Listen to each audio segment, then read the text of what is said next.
But the truth is this: we're only our true selves in Christ.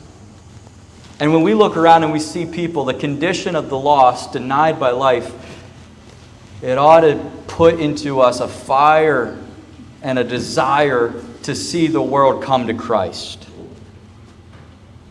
These folks have been robbed of hope, comfort, objective meaning, purpose, and morality. All of this leading to this: they are living, breathing evidence that since they have denied the Son of God who is life, life itself has denied them.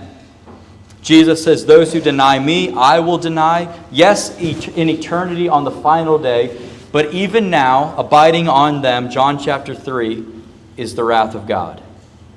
Being denied by Jesus Christ, who called himself the life, leads them to having been denied by life, meaning the tenacity of life, the joy of life, all gone and traded for what? The passing pleasure of sin here today and gone tomorrow. By choice, they have been severed from the Lord of glory.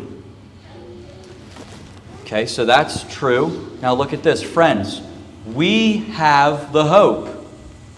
Why aren't you sharing it? We all know people who are devoid of life. People who are on the last string. And we have Christ within us, the hope of glory. So who have you shared it with? Who have you run with this message to? To say, I know one who made heaven and earth, and from him our help comes. Recall in the book of Genesis when God, the Lord of life, stooped down and took up dirt and formed Adam, breathed life. He's the Lord of life. You say, well, that's ancient history. That's in creation. Well, recall Jesus Christ. Remember him standing before the man who was blind, and he stooped down and he took up dirt, made mud, and made this blind man see.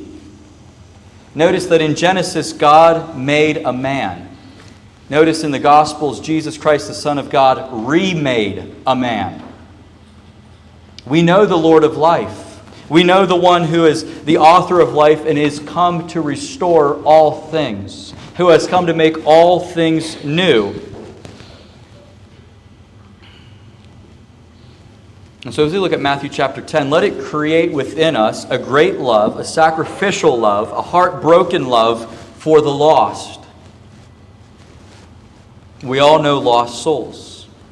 And now, having looked at Matthew chapter 10, we see that not only are they lost, but they are those who have been denied by life, and for that reason they are living like it.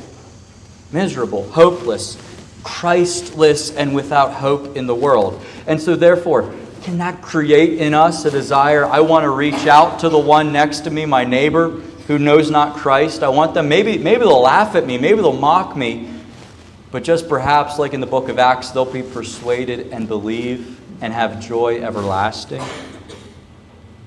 Remember our master who saw the crowds like sheep without a shepherd, and he was moved with compassion on them. Matthew chapter 10 also shows us how simple evangelism is.